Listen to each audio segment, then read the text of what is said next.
Let's turn now to the third important tensor in dynamics, the rotation tensor. The rotation tensor is basically a type of orthogonal tensor whose determinant is positive. If you recall, the determinant being positive would be the same as the real principal value being plus 1. So let's kind of redo that. Remember that an orthogonal tensor had one real principal value which could be plus or minus 1 and two complex conjugates. Correspondingly, R lambda 3 can only be plus 1. Okay, so that's the major difference. The rest remains the same. Also recall the determinant of an orthogonal tensor was exactly lambda 3 and therefore could be plus or minus 1.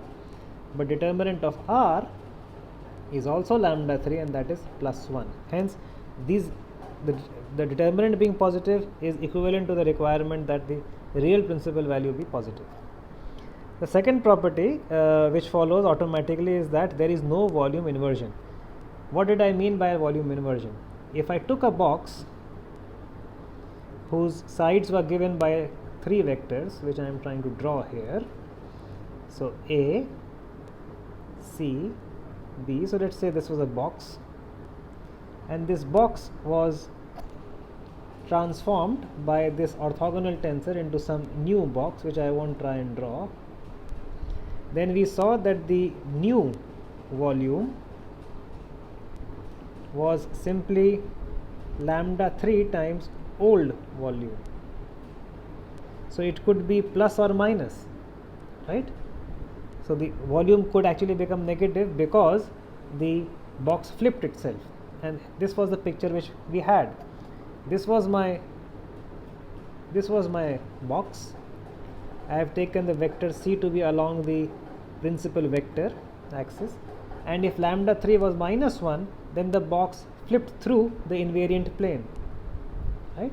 It flipped through the invariant plane, and that was a volume inversion. However, if lambda 3 was positive, if the principal value which was real was positive, then the box remained on top of the invariant plane and all you had was a rotation. So that's what it is. Okay, great. Alright, now what are the properties of a rotation tensor? Well, most of the properties follow the properties of an orthogonal tensor. For example, the inverse is the transpose. The relative orientation of two vectors is preserved. Okay, all the eigenvalues or other principal values have size 1, except that the real principal value must be plus 1, which I am calling lambda 3, and the other two are complex conjugates. Now here is a new property. Okay, so what we have here is, let's look at the picture first. Okay, remember this picture. Okay. Here was a vector A, and here was the kind of the principal vector corresponding to lambda 3. So therefore R times E3 is lambda 3 E3, which is E3. So that means when R operates on this picture, E3 does not change. The plane normal to E3 was the invariant plane. Any vector in this plane remained in that plane. That was the case for an orthogonal tensor, remains true for a rotation tensor, which is actually an orthogonal tensor, except with a positive principal value real. So when R operates on this picture, what do I get?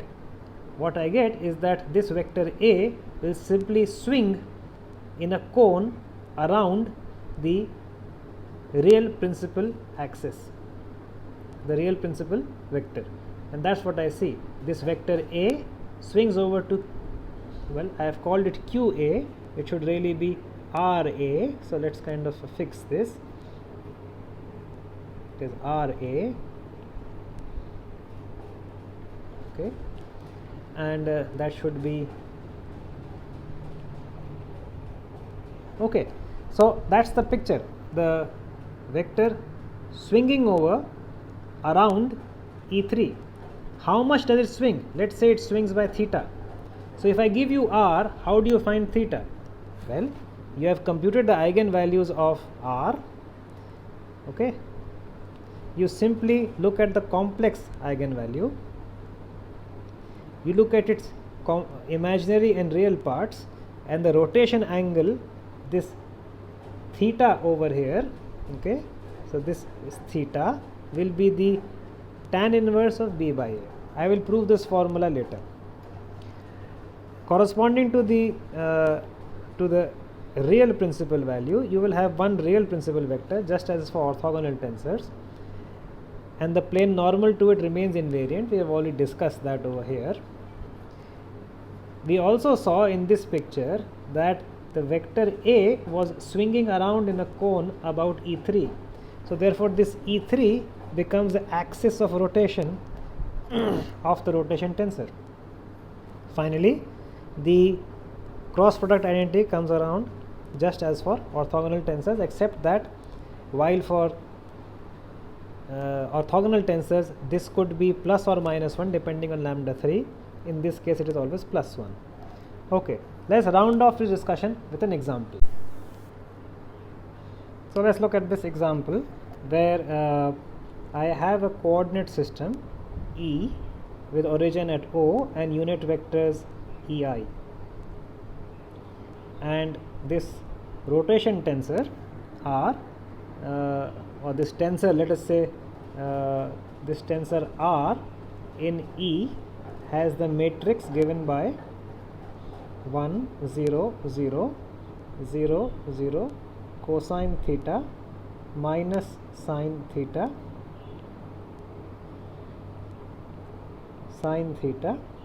and cosine theta. Okay, so what kind of a tensor is R? Let's first check whether what R does. So let's take any vector and let's compute R dot A. Okay, let us say this vector A is AI EI. Okay, now R dot A you can compute and you will find that it must be A1 E1 plus A2 cosine theta minus A3 sine theta E2 plus A2 sine theta plus A3 cosine theta along E3. Okay, let's call this vector B. The magnitude of B you will find is equal to magnitude of A. So implies that R is orthogonal. So is R a rotation tensor? Well, the only way to check it is to either compute a determinant or find its real principal value. You can check the determinant. Actually, let's check it, right? So will of R is equal to determinant of R, the matrix of R in any coordinate system. Well, we will choose E because we are given information in E, and that turns out to be cosine square theta plus sine square theta into 1. Cosine square theta plus sine square theta is 1, so this is actually plus 1. Okay, so that implies that R is a rotation tensor. Okay. So what kind of rotation tensor is it? Okay. Let's kind of make this view seamless, so we can scroll up and down. Okay. All right. So let's understand this a bit more. For example, we would like to know what is it rotating about and how much is it rotating about. Well, for that we will use these two ideas. Okay, the rotation angle is given by this can be computed from its from the principal values, and the axis of rotation is along the, well, now you have to be a little careful. The axis of rotation is along E3, and E3 was the principal vector along the real principal axis. So let's kind of see how it goes here. Okay, it may not be E3, it may be E1, it may be something else. Let's see. So first we compute the principal values of R. So the principal values of R you can find will be given by lambda 1 is equal to plus 1 and lambda 2 3 is, well, actually doesn't, yeah, it will be given by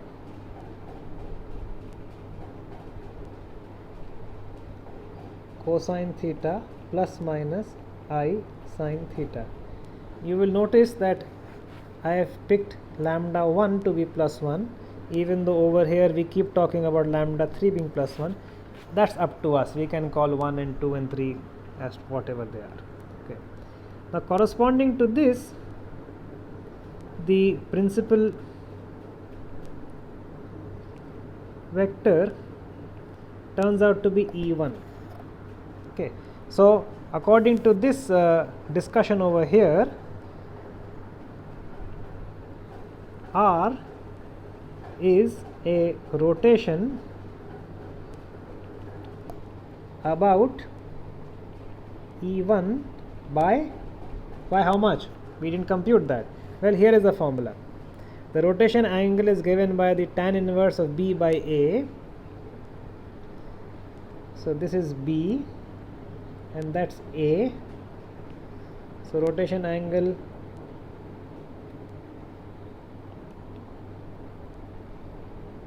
is tan inverse of B by A, which is tan theta.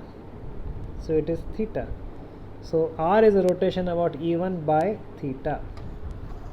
Okay, great. So we have understood a lot about the rotation tensor. Let's keep going. Let's kind of actually try and understand the rotation tensor in at least 2 more ways. Okay. Here is one way.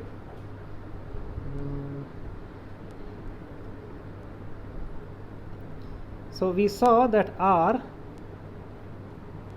let me just copy it from here.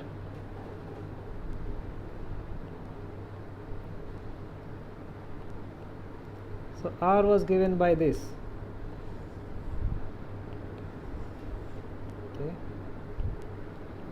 Okay. In E. So that implies that I can write down R in terms of the unit dyadics in E to be E1 tensor E1 plus cosine theta into E2 tensor E2 plus E3 tensor E3 plus sine theta into minus E2 tensor E3 plus E3 tensor E2. Okay. So this is this, that is that. Okay. Great. So now what I am going to do is I am going to write this slightly differently. I am going to say this is equal to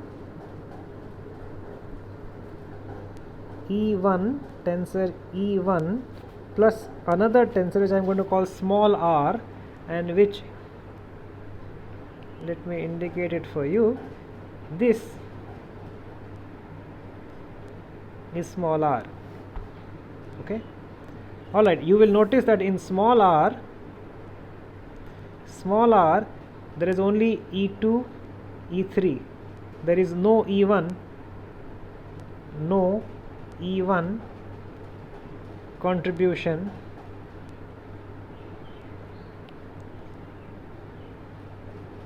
or rather dependence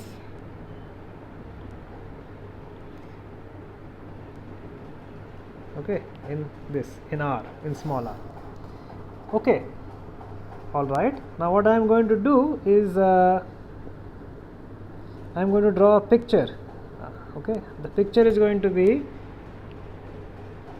I am going to draw E1, that's E1, so that's my so called rotation axis, right?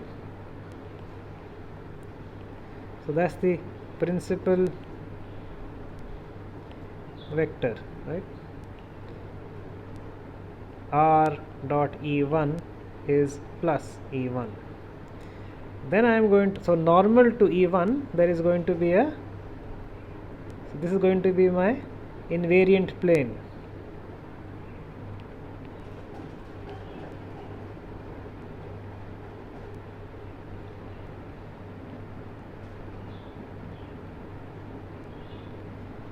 And in this I am going to now start off with a vector. So I am going to draw a vector. Here's my vector A. Now we have discussed this, we can always project this vector, okay, onto the plane, and I will get A perp. Now in the invariant plane I am going to just set up a coordinate system. I can pick any axis to be E2 and E3. So I am going to pick some axis. So this is going to be E2, that's going to be E3. You can check it as a Cartesian coordinate system. Okay, that's angle is 90 degrees. What we understand is that this A must rotate about. Okay, so let's kind of go back to what we were doing over here. So we had written down R as E1, tensor E1 plus this. Similarly, I can write down A as A1 E1 plus A perp. Okay, and both these have no E1 dependence. Okay, so what will R dot A do? Well, you can check, it will come out to be A1 E1. Okay, when this operates on this, answer is 0 because this is normal to E1. Okay, similarly when this operates on this, the answer is 0 because R has no E1 dependence. So these terms will drop out and you will simply get a combination from this. So it will be plus R dot A perp. Okay, so that means that when I start with A and I operate with R on it, the output is going to be that A1 E1 remains as is, and there is going to be something from RA perp, which, as we have discussed, basically swings about the rotation axis by an angle which we have computed to be theta. So that means we can draw a cone. Okay, and that's my cone, and this vector will come over here.